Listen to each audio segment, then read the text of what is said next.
Good afternoon. I want to thank Chairman Issa for working with me on this joint hearing, and I also look forward to hearing all of our witnesses today and their testimony. All Americans should be concerned by a policy that directly and purposefully injects political giving into the contracting process, the integrity of which every single person here has worked so hard to maintain. Ensuring that contracts are awarded based on the merits of the offer and free of political and other inappropriate bias is a fundamental responsibility of the procurement system, both committees and Congress. As Chairman of the Small Business Committee, I'd like to address the impact of this proposal to small businesses. Small businesses play a vital role in the U.S. economy in general and in governing in the government contracting process in particular. There are over 360,000 small businesses seeking to do business with the Federal Government. Small businesses receive over $100 billion in Federal contracts in fiscal year 2010. It's over 20% of all Federal contracts. Previous statements from the President have recognized that small businesses have the capability, the flexibility, and innovation needed by Federal agencies, and that small business participation keeps Federal contracting costs down.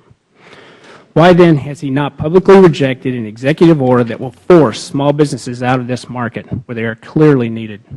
Make no mistake, the compliance burden of this executive order will force small businesses out of the market and keep them from entering, since some small businesses will be ill-prepared to comply with the proposed executive order's record-keeping requirements, reporting regimes, and potential criminal liability.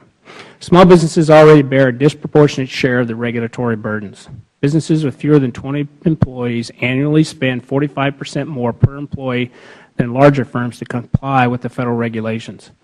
Given that small businesses create 64% of net new jobs, I want these businesses growing, not stifled by unnecessarily duplicative and punitive regulations. Any small business brave enough to face the compliance burden of the executive order will need to worry about their contributions being used against them by competitors alleging improper disclosure or by politically motivated appointees, which will again deter small business participation.